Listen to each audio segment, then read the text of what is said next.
So welcome everyone to Exile and Empire, the people of God in the midst of change and challenge. So this is session number 1, Exile, the Bible, and Us.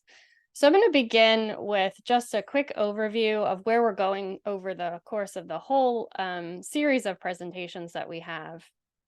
The big question that we're asking over these 4 sessions is, how did God's people in the past deal with the changing and challenging circumstances, and what can we learn from them for dealing with our own changing and challenging world?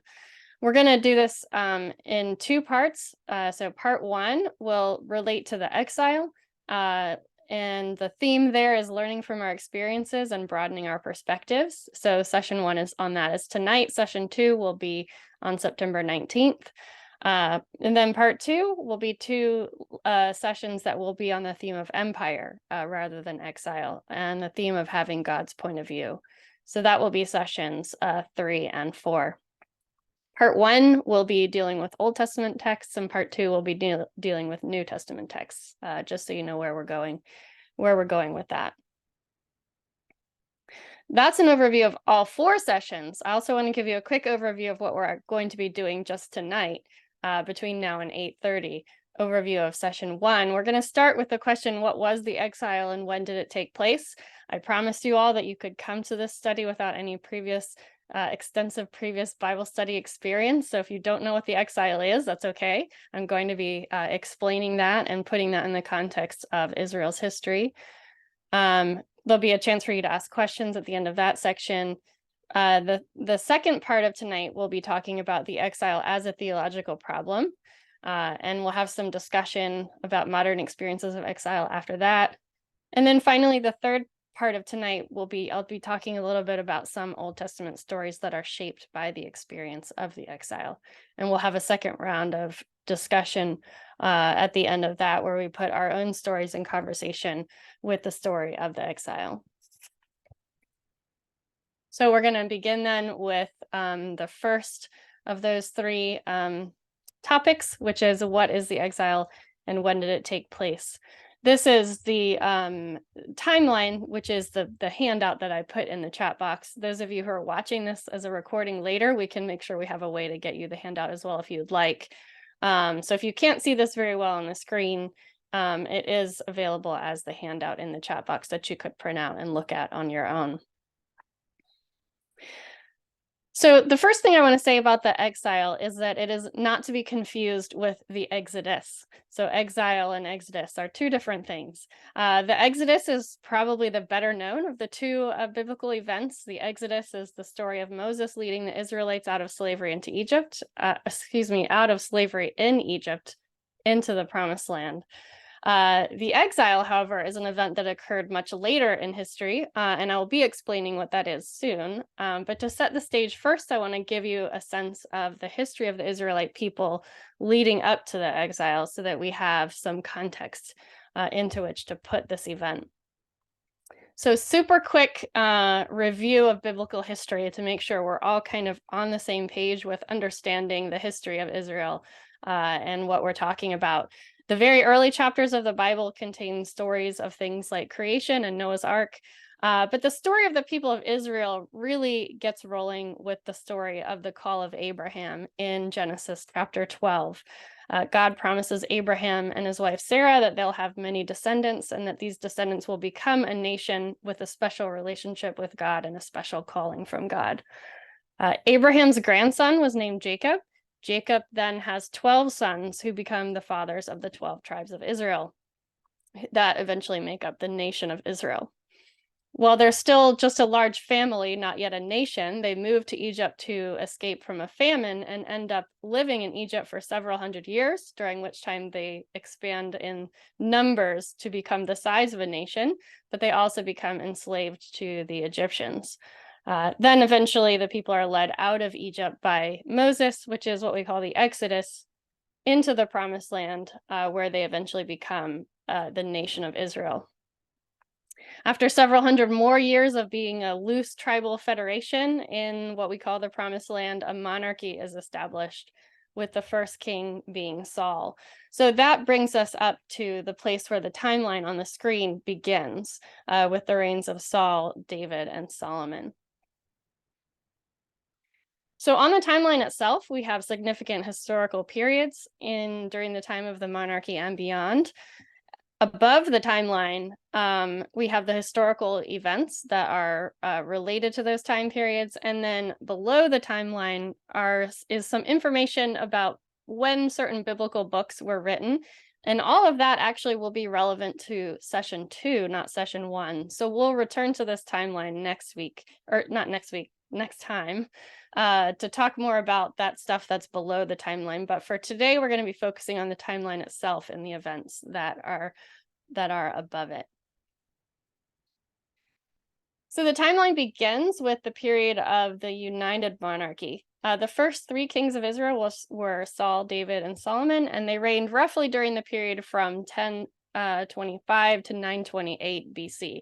So if it's been a while since you've studied the ancient world in school, I'll just give you a quick reminder that in the BC or BCE, as we now call it, time period, our numbers are going backwards because as we go forward, we're counting down to the time of Christ.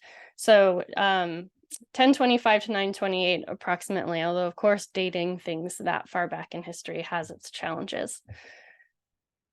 As I said earlier, Saul was the first king, but his kingship fell out of favor and failed, at which point David became the king. And David was the one who really united the nation and established its borders and gave it a powerful capital in Jerusalem. When David died, his son Solomon followed him as king. Solomon was the one who oversaw the building of the first temple in Jerusalem. However, this is as far as the United Kingdom of Israel extended. When Solomon died, his son Rehoboam became king, but rebellion over forced labor and some other problems caused the 10 northern tribes out of the 12 tribes of Israel to secede from the nation and form their own nation in the north. So the northern kingdom actually is the one that retained the name Israel, while the remaining southern kingdom was called Judah and retained Jerusalem as its capital. So Jerusalem was the capital of the kingdom of Judah. It was called Judah because it was primarily made up of the territory of the tribe of Judah, although it did include Benjamin as well. So then you'll see on the timeline that we have the divided monarchy after that, where the 2 nations with 2 simultaneous kings, one after the other, continues on for quite some time from 928 until 722. And then that period ends when the Assyrian Empire conquered the northern kingdom of Israel in 722. So the Assyrian Empire was centered on the Tigris River in what is modern-day northern Iraq. The capital of that nation was Nineveh, which may be a familiar ancient city to some of you. We'll be returning to say a few more things about Nineveh next session. But the Assyrian Empire, although it has its origins in that part of the world, it spread out to cover much of the Middle East between the Persian Gulf and the Mediterranean Sea. So the Assyrian Empire conquered the northern kingdom of Israel in 722.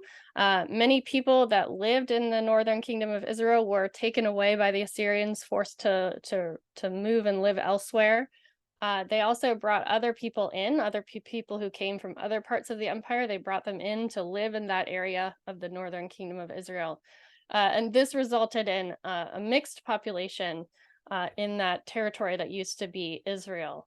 And that is actually the origin of the Samaritan people that we encounter when we come to the New Testament. They are the people that lived in that area that used to be the northern kingdom of Israel.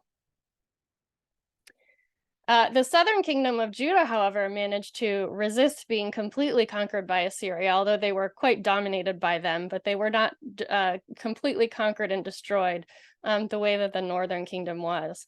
And so the next period on the timeline for that reason is called Judah alone, because the northern kingdom of Israel no longer exists, but only the kingdom of Judah in the south from 722 to 586. So that's another 136 years that the kingdom of Judah managed to survive after the northern kingdom was gone. However, trouble was eventually coming for them as well. The history of this part of the world is a history of one empire after another. So we already talked about the Assyrian Empire. Next comes the Babylonian Empire. This is centered on the city of Babylon, which was about 50 miles south of modern-day Baghdad. And their empire spread out from there. So then the Babylonians and the Medes together conquered the Assyrian Empire. The capital of Assyria, Nineveh, fell in the year 612. And then the Assyrian Empire was completely defeated by 609. So the Babylonian Empire is now ruling the Middle East, and it succeeds in conquering the nation of Judah in 586. Many people that are residents of Judah and Jerusalem are again forced to leave their homes, carted off to live in exile in Babylon. Now, they didn't empty the entire land. That would be quite a feat to take every single person out, right? So many people, especially lower class people, would have been left in the land. So they would continue to farm the land and live in the land. But a large number of people, including many of the upper classes, were taken away at that time to live in Babylon. But as I said, this is one empire after another. With these Middle Eastern empires in the ancient world, there's always a bigger fish. So the Persians were eventually coming for the Babylonians.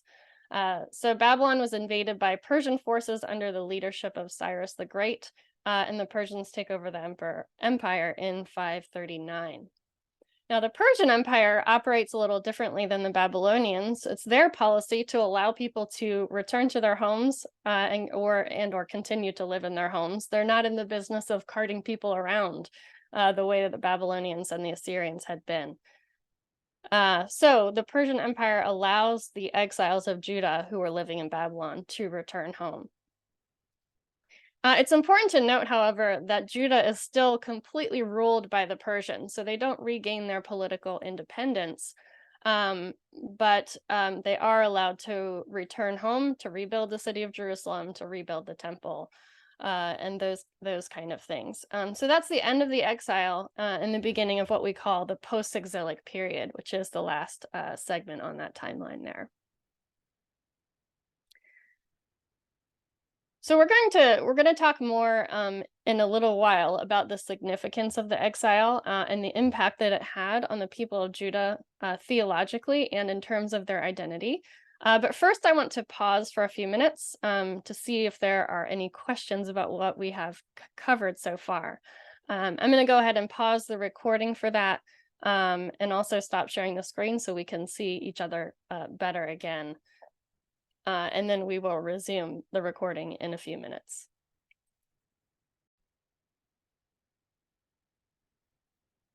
So we're going to move now into section 2 of the presentation, which is the exile as a theological problem.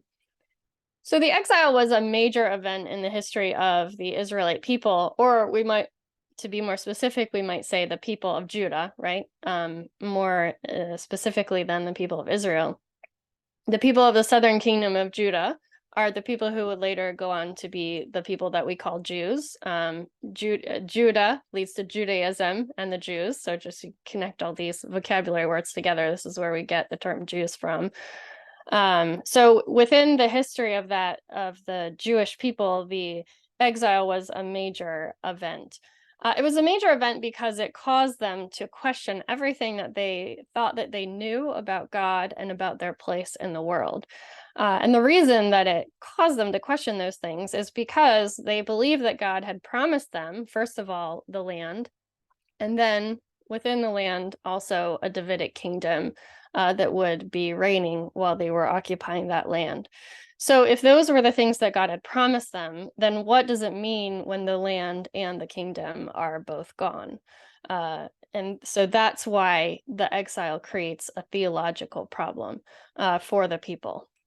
So I want to get into that more, first of all, by talking about what exactly those promises were. Where do those promises come from? Where do we see them? So one place that we see those promises is in Genesis chapter 17, the promise to Abraham. Genesis 17 says, "As for me, this is my covenant with you." This is God speaking to Abraham. "You shall be the ancestor of a multitude of nations. No longer shall your name be Abram, but your name shall be Abraham. For I have made you the ancestor of a multitude of nations. I will make you exceedingly fruitful, and I will make nations of you, and kings shall come from you. I will establish my covenant between me and you, and your offspring after you throughout your generations, for an everlasting covenant, to be God to you and to your offspring after you. And I will give to you and to your offspring after you the land where you are now an alien, all the land of Canaan, for a perpetual holding, and I will be their God. Canaan equals Israel equals Promised Land equals Palestine. These are all different names for this same piece of earth, that we're talking about, that God has promised to the nation of Israel. So there is using the term Canaan for that. Notice the promise that I put in bold print there at the end of this of the passage, that the land would be their perpetual holding.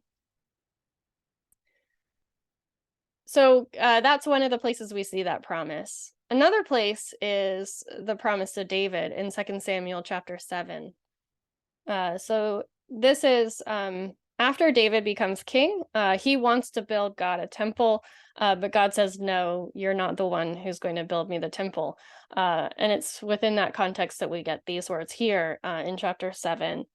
Now, therefore, thus you shall say to my servant David, thus says the Lord of hosts, I took you from the pasture, from following the sheep, to be prince over my people Israel.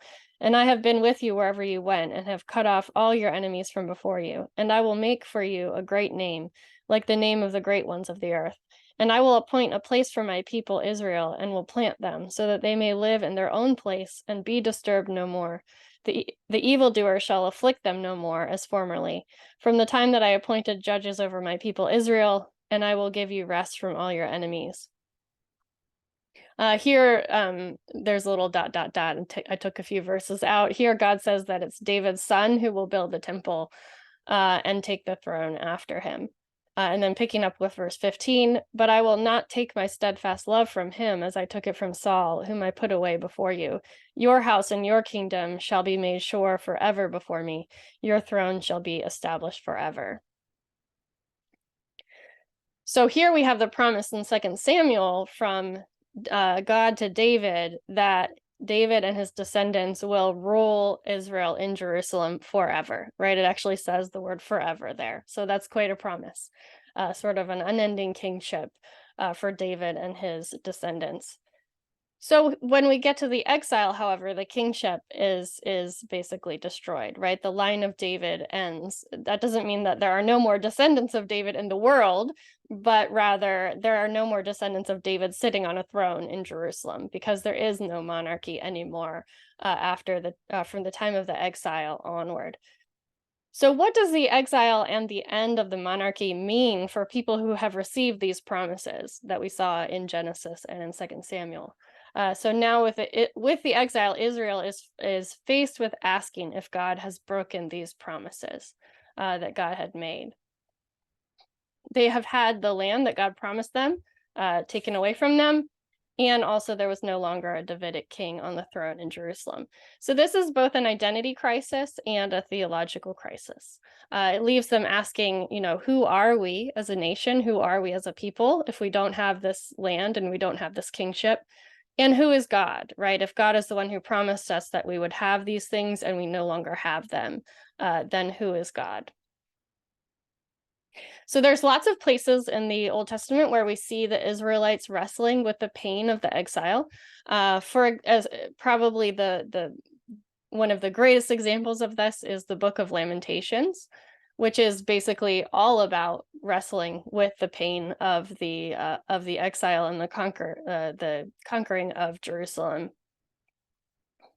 It's not a book that we tend to read very often in the church, at least in my experience, but relates directly to this topic that we're talking about.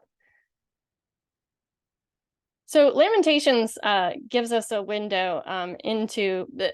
By the way, we don't really know who wrote this book, as with many books of the Bible. Traditionally, the authorship is ascribed to Jeremiah, but the book isn't signed. We don't actually know who wrote it. But it does give us a window into the experiences of a people who have been deeply traumatized by their experiences. So I've already mentioned that they had to ask if God had broken God's promises, or even if God had abandoned them.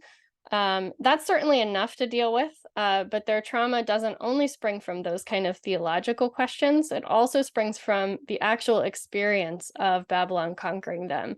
The Babylonian army laid siege to Jerusalem and surrounded it for 18 months, cutting off all supplies to the city. So imagine being an ancient city, well, really any kind of city, where you're surrounded without any supplies coming in or out for 18 months. This is going to be a horrific experience, right, for the citizens who are inside of that city. And this trauma that they experience is part of what we see reflected in this book of Lamentations. Eventually, people in the city begin to starve, and many of them starve to death during this 18-month siege. After 18 months, the Babylonian army breaks through the walls and takes the city, killing many people, and then, as I have already stated, also taking many people captive and carrying them off into exile in Babylon. Jerusalem is destroyed, the buildings are torn down, and God's temple is completely torn down and destroyed in Jerusalem. So Lamentations, as I said, gives us a window into this trauma.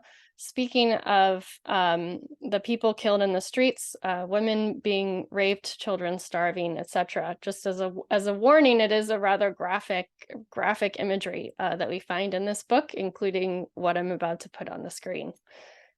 So just three passages from the book of Lamentations. First one from chapter 2. My eyes are spent with weeping, my stomach churns, my bile is poured out on the ground because of the destruction of my people, because infants and babes faint in the streets of the city. They cry to their mothers, "Where is bread and wine?" They faint like the wounded in the streets of the city, and their life is poured out on their mother's bosom. And then another one, "Look, O Lord, and consider, to whom have you done this?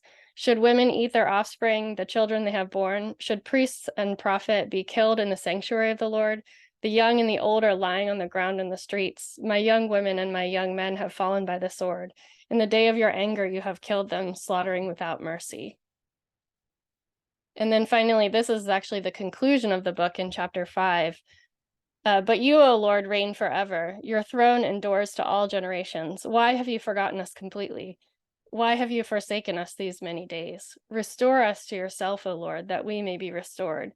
Renew our days as of old, unless you have utterly rejected us and are angry with us beyond measure. And that's the last verse of the book of Lamentations. So there's a little bit of an attempt at, praise and hope there at the end, but in a way it kind of falls short. Even that little attempt in the last few verses kind of falls short, and you're just left with this question, has God abandoned us forever?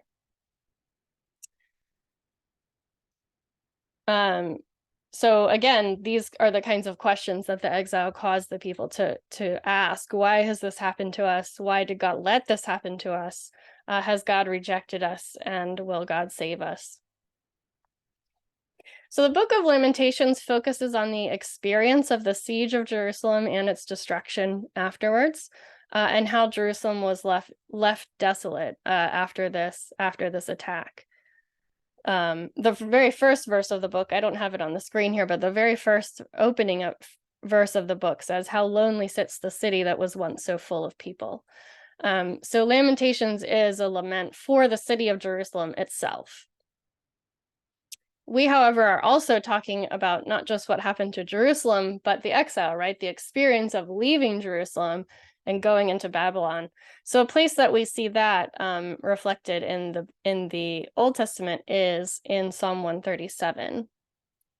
Many of you, I'm sure, have heard this psalm before. It also has some rather disturbing imagery in it in the last verse, so I just warn you about that ahead of time. Let me just put the whole thing up there before I read it. By the rivers of Babylon, there we sat down, and there we wept when we remembered Zion. On the willows there we hung up our harps, for our captors asked us for songs, and our tormentors asked for mirth, saying, "Sing us one of the songs of Zion." How could we sing the Lord's song in a foreign land? If I forget you, O Jerusalem, let my right hand wither. Let my tongue cling to the roof of my mouth if I do not remember you, if I do not set Jerusalem above my highest joy.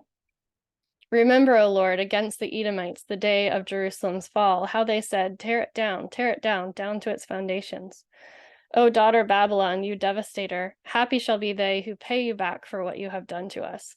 Happy shall be they who take your little ones and dash them against the rock. So a few important points here. First of all, the disturbing image again of taking little children and dashing them against the rocks. This is, could be counted among the most disturbing verses in the Bible. The important thing I think to remember when reading that verse is what I said before about the trauma that the people have gone through. Here we hear them expressing the deep pain that they have experienced and having a very human response of wishing to pay back those who have done it to them. The key to interpreting this well, I think, is to hear the emphasis. One problem with reading the Bible is that we never have tone of voice on a written page, right? So all throughout the Bible, we have verses that can be interpreted very differently depending on what tone of voice you might choose to read that verse in. So the way I like to read this last verse, and I actually didn't emphasize it enough when I just read it a minute ago, is happy shall be they who take your little ones and dash them against the rock. And if you read it that way, what that tells you is that these are words coming out of the people's trauma. It's what happened to their own babies, right? And so this is the experience out of which they speak that wish that it would also happen to the ones who did it to them. Let's back up to another key verse in this passage, though, which is verse 4, where it says, "How could we sing the Lord's song in a foreign land?" So this illustrates again that the people of Judah understood there to be a deep connection between the land and God's presence with the people in the land. Okay, so there's a connection in the minds of the people of Judah between the land itself and the presence of God with them within the land. So first of all, God's promise of the land was tied to the promise of God to be their God. That was what we saw back in the promise to Abraham in Genesis 17. He said, I will be your God and I will give you the land. So those seem to be two parts of one promise to them, right? The presence of God with them as God and the gift of the land to them. Second, they understood the focus of God's presence on earth to be the temple in Jerusalem. That was God's dwelling place on earth. Now, we modern people tend to look at spiritual matters a little bit differently than ancient people did, right? We tend to not really think about God existing more in one place than in another. But we have to try to understand ancient peoples and the mindset that they had when they produced these writings. Although we do have words in the Bible, the Old Testament, about God being present everywhere. So it's not that they think God's not present everywhere, but they also have this belief that God can be specially present in one place more than another. And the place that God was more present than any other place on earth was within the temple at Jerusalem. So that's why it's so significant then when the temple itself is destroyed along with the rest of the city. So God's presence with the people is tied to the land through both the promise to give them the land and also through the temple itself being within the land. So exile, that is being taken away from the land, then represents a profound theological crisis. So this is the second spot where we're going to stop for some discussion. I'm going to pause the recording in just a moment, but for the sake of those who are watching this recording later, I'm going to first explain the questions that we'll be talking about so that you people who are watching the recording can also do some reflecting on them on your own or with others if others are with you. So the first question that we're going to be talking about is, in what ways do people today have experiences of exile, both literal and metaphorical? So I wanted to say a little bit about what I mean by that, by both literal and metaphorical. First of all, there are people in our world today who are literally forced to leave their homes, right? And have to go live in a foreign land. They have to go live somewhere else, either because they're actually evicted from their homes or because conditions where they are are so bad that they feel that they have no choice but to leave that place and go try to make a life somewhere else. So that would be what I would mean by literal exile in our world today. What I mean by metaphorical is that even people who don't literally have to leave their homes and go live in another place, there are still ways that people in the world today can feel a sense of alienation, perhaps a sense of separation from what keeps them grounded, or an uncertainty about the things that have given them a sense of connection and identity in the past. So there's things that gave people a sense of identity and connection in the past, and they feel that those things are uncertain or being taken away, which could produce a sense of a metaphorical kind of exile that people undergo. So I want to talk about some specific examples of that in our world today, and also what theological questions that raises for us. So I talked about how the Babylonian exile raised theological questions for the people of Judah. So what are the theological questions then that are raised for us today by these types of experiences of exile that people have? So I will go ahead and pause the recording again there. Great, we are resuming our recording after time of discussion. For the benefit of those watching this later, I just wanted to share a few of the ideas of that the people in the Zoom came up with in answer to these questions.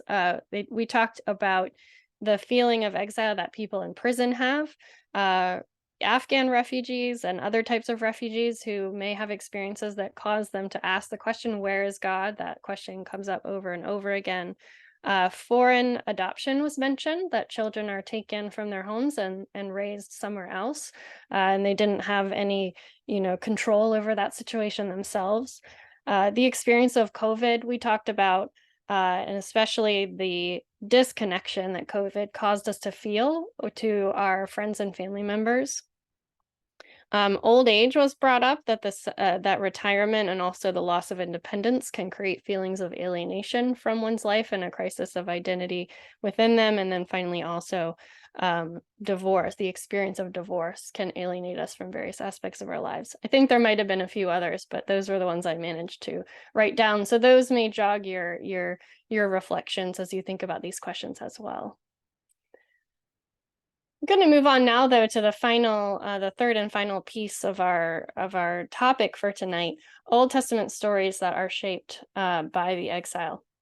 So, in the previous section, we looked at some of the passages in the Old Testament that reflect directly on the experience of exile, right? So, Lamentations was talking directly about lamenting what has happened to Jerusalem. Psalm 137 was reflecting directly on the experience of going into Babylon and what that experience was like for the people. So those were things that were talking explicitly about the exile. But there are also other parts of the Old Testament that are profoundly shaped by the experience of exile, even though they're not actually talking about the exile in a direct way. So I have 3 examples of that I want to share. And some of these may cause you to have to sort of shift your thinking a little bit about what the Bible is and how these stories got shaped and written down. So we'll come to that in a moment. The first one is what we call the Deuteronomistic history. So this is the books of Joshua, Judges, 1st and 2nd Samuel, and 1st and 2nd Kings. This is the fancy biblical scholar name for these books. They're grouped together because they have a similar theological perspective. And that theological perspective is the perspective that is laid out in the book of Deuteronomy, the 5th book of the Bible. And that's why these books are then called the Deuteronomistic history. They kind of take that Deuteronomy theology and play it out in the recording of the history of the people of Israel. These books tell the story of the time all the way from the entry into the Promised Land after the death of Moses through the destruction of Jerusalem by the Babylonians and the beginning of the exile. So there's a lot of different stories in these 6 books, but they're all aimed at telling one overarching story that explains why the exile happened. So from the perspective of these books, the exile happened because the Israelites were unfaithful to God by not keeping God's law, and especially by sometimes worshiping other gods, what the Bible calls idol worship. So in this behavior, the people were led by bad kings. The books of First and Second Kings doesn't just give us a straight, simple history of the monarchies of Israel in the north and Judah in the south, but rather it gives us a history of those monarchies that also evaluates each of those kings on how faithful they were to God and how faithful they were in leading the people in adherence to God's law. So, spoiler alert, the books of First and Second Kings think that most of those kings were really bad kings. They were mostly kings who led the people astray, and eventually God punished the nation with the exile. So, even though the Deuteronomistic history starts way back with the death of Moses, the narrative is shaped by those who are trying to explain the exile. So they're telling that whole long story all the way from Moses to the exile as a way of trying to explain how did we get where we are, right? So that whole narrative is sort of in service of answering that question about how did we get where we are in the exile. Now, my next two examples may seem strange because they relate to things that happened way before the exile.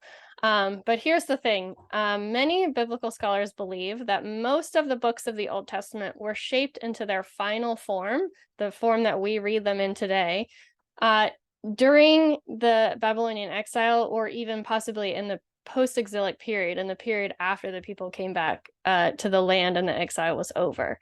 So even though many of the stories that we find in the Old Testament are much older than the exile, many of these stories would have been stories that were told for centuries, through oral tradition and passed down from one generation to another. Many of the stories are probably very old stories.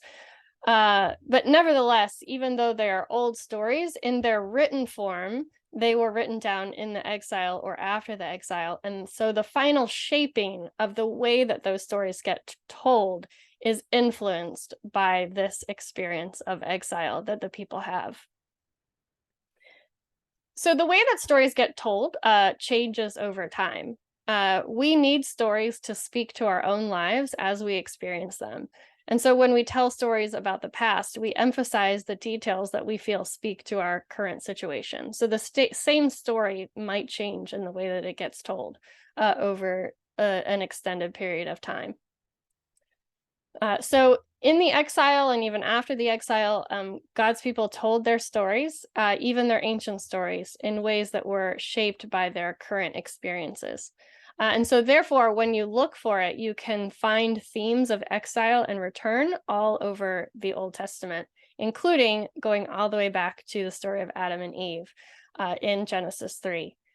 So in Genesis 2, God plants a garden, a fruitful, fertile piece of ground, and he puts Adam and Eve into the garden and gives them freedom, but also some rules in relation to their residency in the garden.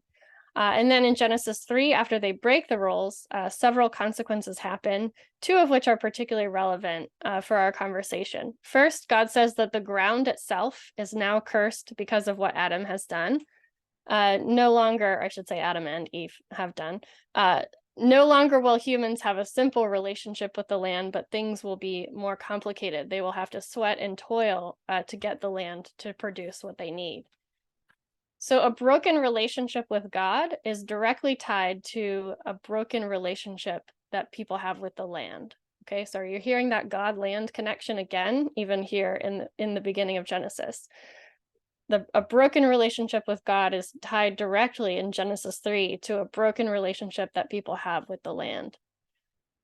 Second, in chapter 3, verse 23, God sends Adam and Eve out of the garden.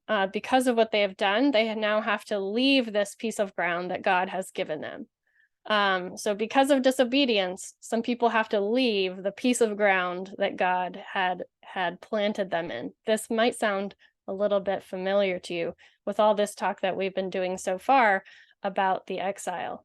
So with Adam and Eve in Genesis 3, we have a fertile piece of land for humans to cultivate, but their disobedience leads to exile from that land.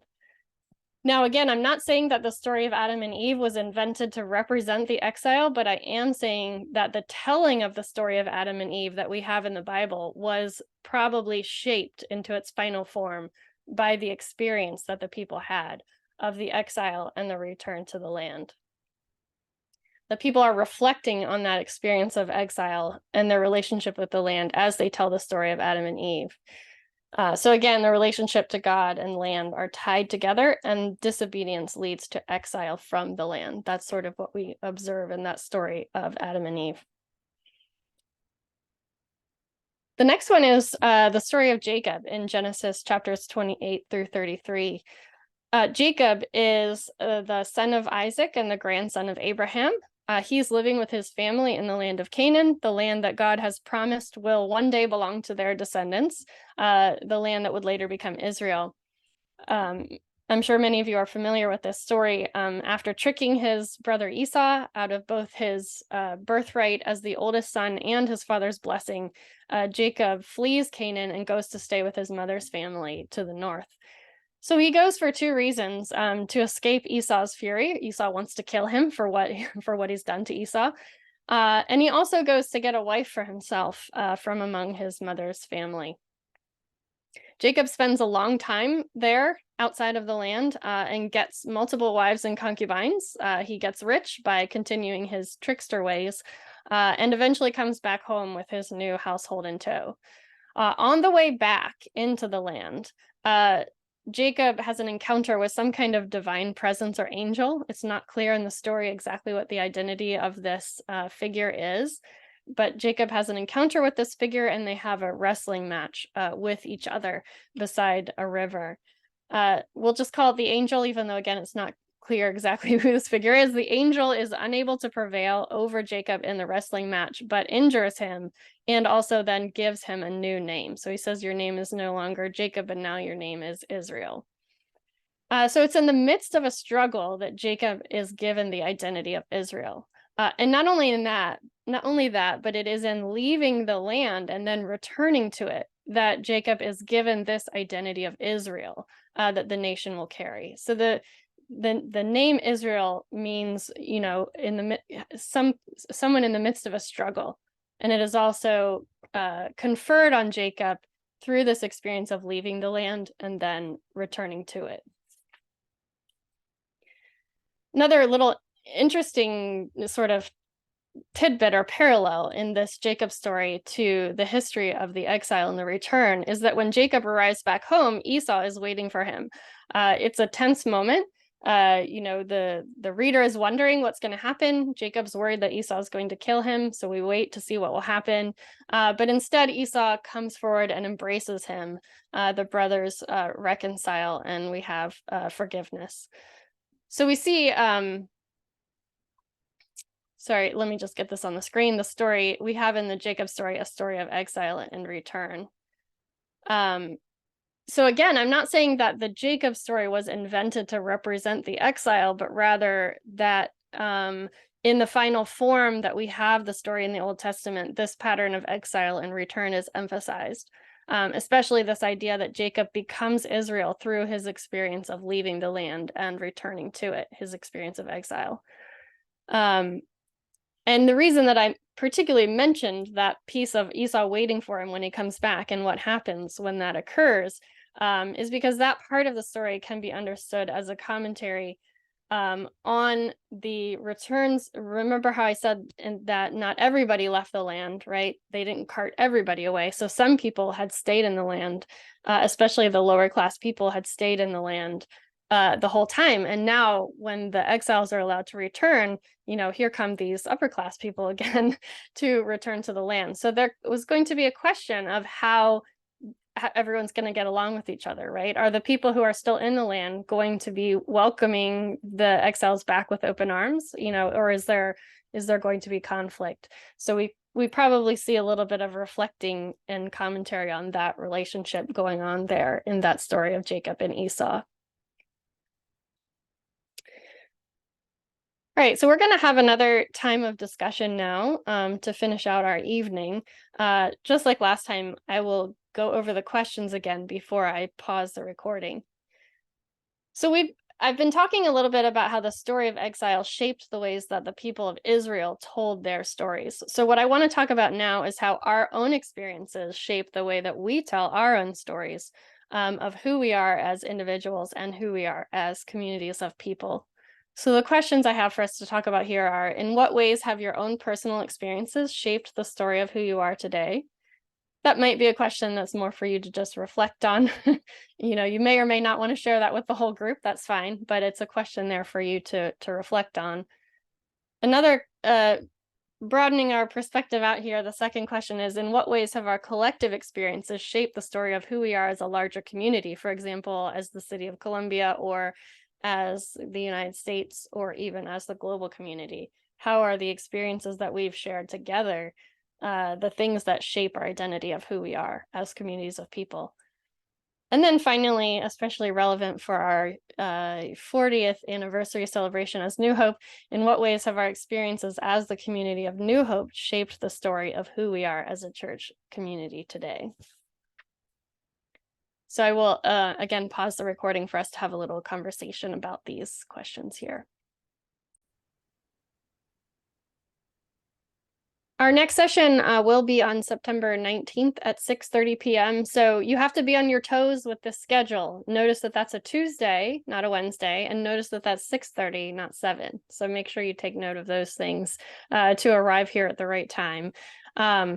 But next time we will be talking about, what did the Israelite people learn from their experience of exile? So tonight was really kind of laying the foundation of understanding what the exile even is and why was it such a big deal.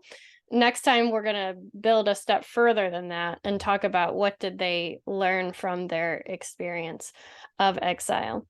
And then hopefully, what can we learn from what they learned is what we'll be talking about as well. So we'll be on Zoom again for that. Same link that you used this time, you can use again. Of course, it'll be in the newsletter again as well if you need to find it again that way. But hopefully I will see you all on September 19th. And those who are watching on the recording are welcome to join us that night live on Zoom as well, if you want to be able to participate in more of the periods of conversation that are happening in the session as well.